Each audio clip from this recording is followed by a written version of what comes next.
Welcome to OIB-TAC's monthly webinars, where our presenters share valuable information and helpful resources to support professionals working with older adults who are blind or vision impaired. Let's check out this month's webinar. All right, it is with great pleasure that I introduce our presenter today, Kristen Lee. Kristen is the program manager for Perkins iCanConnect. She has over 20 years of experience as a TVI before coming to her current position. And in her current position, she helps make decisions regarding equipment and training and technical support for 23 of the iCanConnect programs that are managed by Perkins. So, Kristen, welcome. Thank you for joining us today. Thank you. Great. Well, I'm going to turn it over to you to share more about the iCanConnect program and what is helpful for us to know so that we can share it with clients, consumers, friends, family, and anyone else that may be appropriate. So I'll mute myself and let you take it away. Let me just make sure my slides are ready to go here. Okay. Thank you for the opportunity to share about the iCanConnect program with all of you. iCanConnect is the shorter, easier to remember name for the program, whose official name is the National Deafblind Equipment Distribution Program. So I just want you to know those two things are exactly the same program. iCanConnect provides free equipment and training to people of all ages with both significant hearing and vision loss. Participants also need to meet federal disability and income eligibility guidelines to be accepted into the program. The main goal of the program is to help people connect with friends, family, community, and the world. The goals are to promote independence, reduce isolation, and enhance social interactions. The focus is on two-way electronic distance communication, so it does not include face-to-face communication. And it is intended to supplement services that may come from other programs, not to replace any other federal programs for people who are deafblind. Here's the brief background of how the program was created. It was a part of the 2010 federal law called the 21st Century Communications and Video Accessibility Act, and it is administered by the FCC, the Federal Communications Commission, and it was started with a 5-year pilot program that went from 2012 to 2017.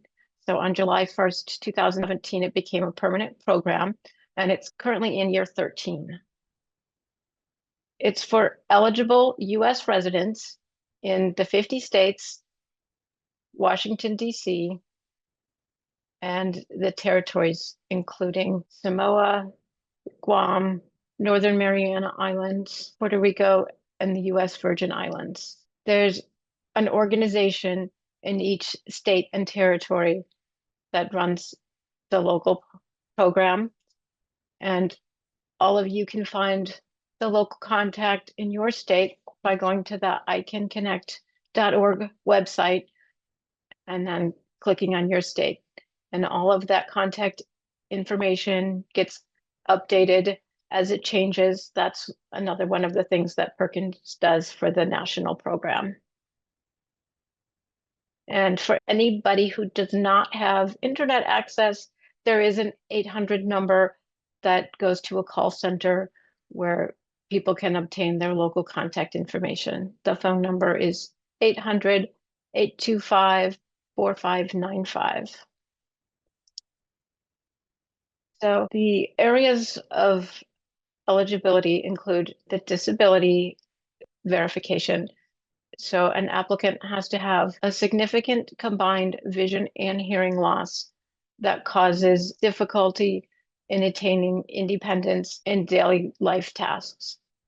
And there's also the income eligibility requirement, which is based on the number of people in a household and to some extent on where you live. There's one set of numbers for the 48 states and then a different set of numbers for Alaska and for Hawaii. And it's based on the number of people and 400% of the federal poverty rate. So those numbers get updated every January when the new numbers come out from the government. And the other way to qualify, besides household income, is if an applicant qualified for another income-based federal program, such as Social Security, Medicaid, or SNAP. So here's a brief overview of what the program provides. An individualized assessment that will identify the types of equipment and training that an individual needs to meet their distance communication goals that fall into the program guidelines of two-way electronic distance communication. And that assessment will take into consideration any existing equipment and their current level of technology skills, in addition to level of usable vision or hearing. It provides training, equipment, and it also would include interpreters or language translators as needed for the consumer to access the program. A few things that are not covered by the program is that equipment can't be for the purpose of school and use in the workplace. It needs to be for the primary purpose of an individual's personal communication. It doesn't mean that they couldn't also use it for work if they choose to, but the primary focus is for personal needs. The program doesn't pay for phone service or internet service. That's the responsibility of the consumer. It does not cover training or repair on equipment that was provided by another program. And it can't cover teaching some of the foundational skills like Braille or typing. And unfortunately, it does not cover hearing aids. That's a question that we get a lot, but that is hopefully covered by some other federal programs. So each local program determines eligibility, the amount of equipment and training, and the frequency of replacing equipment within the limited funding available on an annual basis. Each state local program must comply with the FCC's rules and regulations for the program. You know, there's a lengthy document of policies and rules that govern the overall program. Here's a little bit of information on how to apply. Each state has its own application, and those can be downloaded from the website. Those are also listed with the state contact information. Each application must include proof of disability and income eligibility. And also an applicant has to sign what we call the consumer attestation, which is just understanding that they understand what the program is for. And it also states that they will not sell or lend their equipment. And on the website, there's also a list of some of the types of equipment that are provided for the program, which is an area that's there for consumers to reference or anybody who would like to look at it. After an applicant is accepted into the program, each person receives an individualized assessment to determine the suitable equipment and training. The considerations include the individual's hearing and vision, their distance communication goals, and any existing equipment and technology skills that they have. Then the equipment is ordered and the trainers help install any software, and then they would start with the training. Equipment can include a variety of things, including off-the-shelf technology and assistive technology software, everything from landline phones, mobile phones, tablets, computers, braille displays, signalers for either visual signalers or vibrating signalers for phone calls, and software. Each state program makes equipment decisions based on the national guideline. Equipment repair and replacement is also covered by the program. And those decisions are on basis depending how old is the cost of repair and various related considerations. Replacing equipment with the same item for things like cables and keyboards can be done at any time. If a consumer needs a new device, like an updated model of a computer or cell phone, the prior re-verification of income eligibility if it's been longer than a year since that information was collected. Consumer success stories is another part of our website. Use these consumer success stories for a couple of purposes. So they're short descriptions with pictures showing how a consumer's specific equipment and training has made a positive impact on their lives. And we also hope that these consumer profiles will help potential applicants to see how the program could benefit them or somebody that they know. So I just want to share a couple of those with you that shows some of the equipment that consumers are using. Okay, so here's Tyler. He's using a computer with Zoom text, and it helps him to keep in touch with family and friends. And he also uses his computer to manage his small business and keep in touch with emailing his customers. The equipment that he received from the program includes an iPhone, iPad, laptop, and a landline phone with amplification. Here's Gibson, one of our consumers in the US Virgin Islands. He's using his iPhone, and he said before he discovered the iCanConnect program, he felt alone and isolated. His phone has allowed him to stay in touch with his family and friends, and he especially likes to be able to use FaceTime with his family, and he relies a lot on Siri to make it easier to call his friends. Here's another one of our consumers, Larry, who's using his laptop with a large print keyboard. He's using Fusion, which is a combination of JAWS because he has a progressive visual diagnosis and he was decreasing vision, so he's adjusting to relying more on a screen reader and less on magnification software. He uses his computer to keep in touch with his email, and he's also learned a lot with training, and he's able to help some of his friends with some basic computer assistance. He has an iPhone to stay in touch with people as well, and it helps him to access things in his community. Here's Jan.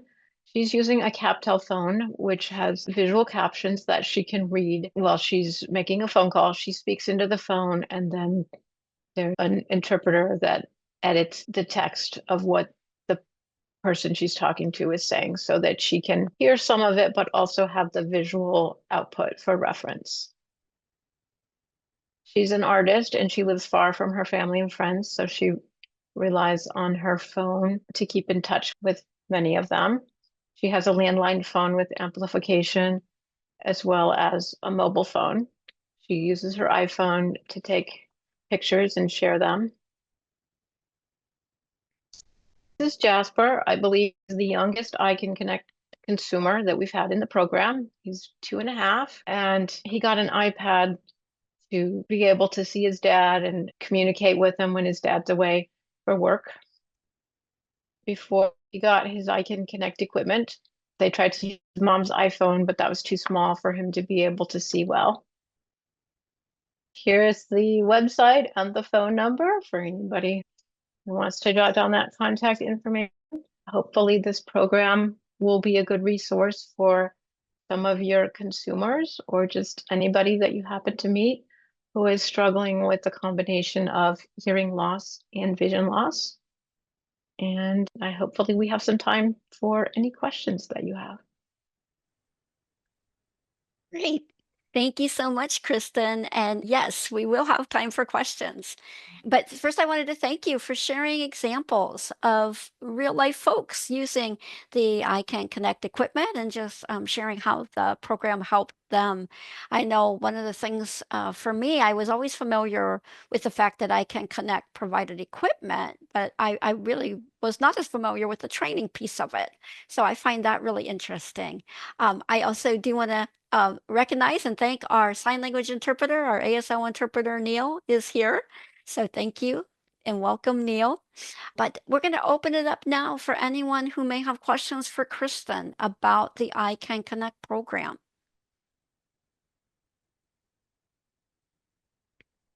If you've used it before, love to hear your experience. Anicio, go ahead.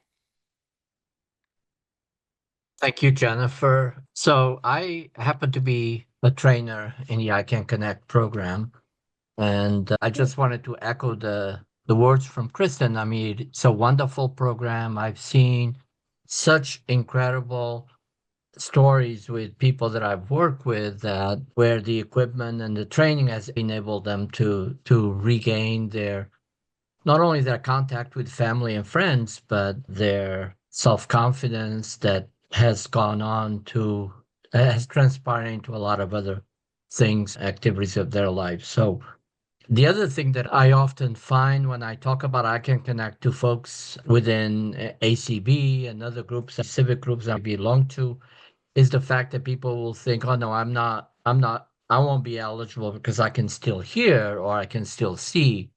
And it really is obviously you have to have a dual sensory loss, but you don't have to be totally blind or totally deaf. And you would be amazed how often you might be thinking that you're not eligible and you are.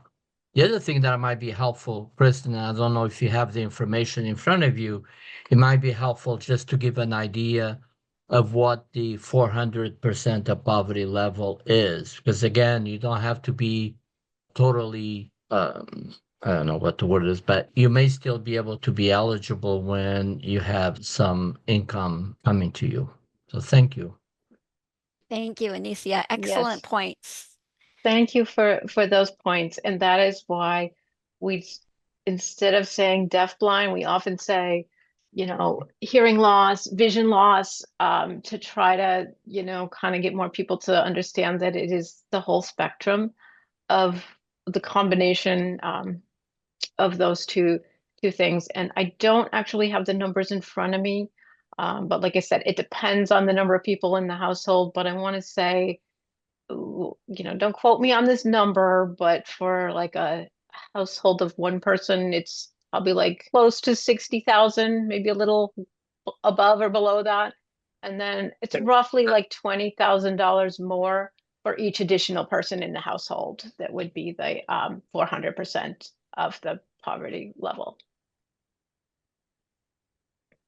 Okay, and I'm going to check in with Carrie, our behind the scenes person, because I think we had a question in the chat before. I know we have a couple of hands raised. Yes, there was a question about how long it takes after equipment is ordered, I think. Yeah, Thomas Daly, he responded, how long does it normally take for items to arrive once recommended? So that varies widely depending on what the equipment is and how much equipment, but usually, I mean, a couple of weeks, unless things are on back order or, companies are releasing new models. I mean, there's some things that sometimes hold up the process. But the equipment is ordered, as far as I know, for all of the programs, it's ordered as it is needed. There's not a warehouse of equipment that it comes out of. All right. Now, Mary, how about you? Great. Glad that answered your question, Thomas. Mary, how about you? I see your hand Hi. is raised. Yeah, good afternoon. My name is Mary Kaler. I'm with the Independent Living Specialist with DC RSA, Department of Disability Services, and I work primarily with seniors who are 55 and older. I work in the older blind program, as well as independent living across the age. And the iCanConnect program has been an extremely beneficial, comparable benefit for our program in offering a lot of the seniors additional supports with upgrading or, providing the phone. And there's even a special phone for folks who are blind. And I forgot the name of the phone, but there are various models of phones that are available for individuals who are not as tech savvy, but have the desire to have a phone that can help them stay in touch with their family and friends. So it's been an extremely beneficial program, especially with the seniors I work with. Thanks for this presentation, and thanks for having this. Thank you for being here and thank you for sharing that. It's wonderful to know that it's such a helpful resource. Kristen, if you had anything to add before we go on to our next person. That's great. We'll go on to the next question. Yeah, I do want to say though, too, to follow up with what you said, Mary, it's great because it's not all high-tech solutions, right? You don't have to be a super techie person to benefit from the equipment that can be provided as well as the training. So Beth, how about you? I see your hand is raised. Hi, yeah, I just want to thank you for all your information, all your dedication, and especially the resources that are on the internet. I love YouTube.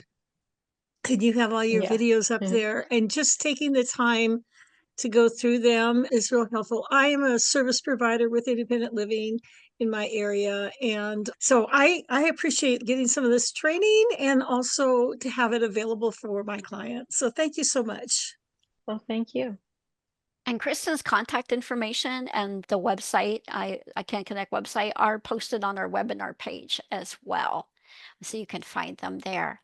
Any other questions? You don't even have to raise your hand. You can just jump in. Yes, I have a question. Yes. Can you hear me? Okay. Yes, go ahead. Hello, this is Carol here. What is the capital letters SNAP? What does that mean? CSNAP? SNAP, it's the SNAP. used to be food stamps. It's the same program. Supplemental Nutrition Assistance Program, I believe. Thank you. You're welcome. Any other questions or comments if you've used the program or know someone who's used it? And Kristen, I'll just turn it back to you. It is just to see if there's any other No, I haven't used it. and any other information you'd like to share or, kind of common questions that you get. You did mention about the hearing aids. That's a common one. If there are any other common questions you get or things you'd like to share. I mean, I get some specific questions about, some of the technology because that's one of the areas that I work with, like, do we provide smart glasses? The answer is no, not at this time. Pretty much, just sometimes specific questions about who qualifies and about applications. But like those are, if you have specific questions, you can always ask your local contact. I will say that the information that I didn't have the numbers on the top of my head about the exact figures for income qualification, there's a page in the application. So somebody could look at what that number is before they apply if they were concerned about whether they would meet that requirement. The information about what qualifies as significantly hearing impaired and the visual impairment definitions are on the form. That's the disability attestation that has to be completed by somebody who can attest to the fact that the applicant meets the disability qualification. Right. And I know one question I would often get asked was what kind of phone is best for someone who's blind? And I imagine for someone who's blind or has vision loss and hearing loss. So, and again, can you just again share in terms of assessments to figure out the particular type of device? That's something iCanConnect helps with? Yes. So typically the trainer will meet with the participant in their home and have some demo equipment to show them. So if they've never seen a smartphone, or they don't know exactly what features they need in a landline phone that's more accessible to them, they would have some of those things to show them. When I call them to schedule the assessment, they would maybe ask a couple of background questions to find out what they're interested in so they know what demo equipment to bring. And they typically have an Android phone and an iPhone and maybe like the blind shell phone and like all of the options to show them so that the person can make an informed decision of what's going to work best for them. And I will say that if somebody gets a device and maybe it's not working out for them, there is a process whereby, changes can be made as needed on a case by case basis. So it's not like you get one phone and that's the phone you have to use, like we sometimes have people that think something's going to work, or maybe something else changes, like their vision changes or their hearing, decreases, and then, maybe they need sort of a reassessment. That is part of the process. Oh, that's great to know. Because, yeah, sometimes things do change in life, right? Yes. I venture to say I have gone through many phones in my days, not just the ones since I've had all my life. So, yeah, for sure. Great to know that. All right. Anyone else? Comments, questions from the audience? Hi, this is an easy again, since nobody else is talking. I think what Kristen said is so true. I often, right now, everybody thinks that the iPhone is the best thing after sliced bread. And it is. I mean, I use mine all the time, but it's just not for everybody. And there are times when an iPhone has been recommended and ordered for a client. And when I start working with them, it's obvious that they're having a lot of problems with the gestures. Maybe their hand dexterity is not that great, either because of arthritis or something else. And I tend to work a lot with older people as well. So I find that, I show them a blind shell that you mentioned, and all of a sudden they say, "Oh my God, I can use this." And it's relatively easy, at least with the program that I work with, to exchange from the iPhone to a blind shell. So the flexibility of the program is really critical as well. Awesome. And Kristen, is it safe to say that iCanConnect is somewhat underutilized, that there's room for more people to utilize the program? I think so, because I feel like in a lot of states, we're not necessarily reaching all the potential applicants, especially among the older folks, which is why I was so happy to be able to reach out to your network of people, because there's a lot of age-related things that can cause issues with vision and hearing, and people don't even know that they qualify for this program because some of our states, the local contacts that run the iCanConnect program might be more affiliated with the services for the deaf or visually impaired, which tend to be more the vocational rehabilitation type programs.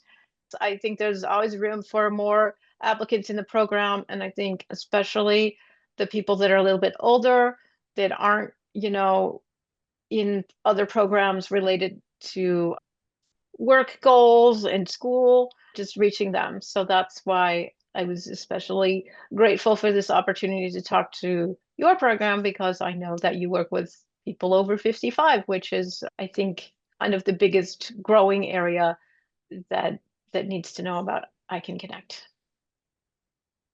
We were very thrilled that you could join us and share more. All right. Anyone else? Any last comments or questions before we wrap it up for today?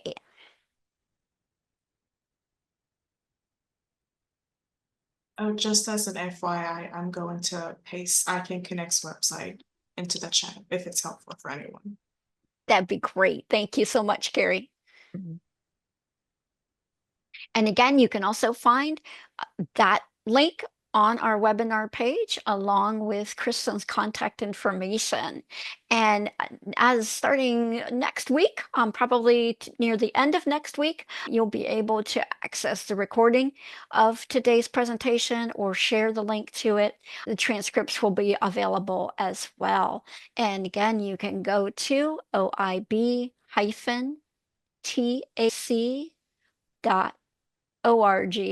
So OIB-TAC.org. Click on continuing education, and click on webinars and click on today's topic. The direct link is also in the chat as well. Is there room for one more question? Or Sure, yeah, please. I just wanted to, because I live in DC, program pretty much covered for the next 5 years in terms of budgeting. As far as I know, yes. I mean, it goes in 5-year cycles for the certifications generally, and we're in year 13. So in a couple years, that would be the next 5-year cycle. The funding comes out of the TRS fund, the Telephone Relay Service Fund. And Okay, good, it's good, funded good. up to $10 million a year. So that's where the money comes from. Oh, wow. Not from okay, the that's government. great.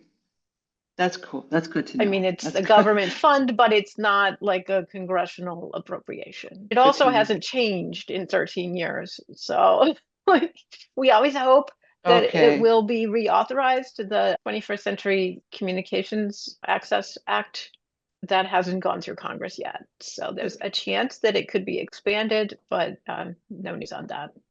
And what year did you say the next it's due for renewal? The next certifications would be Certification? in 27.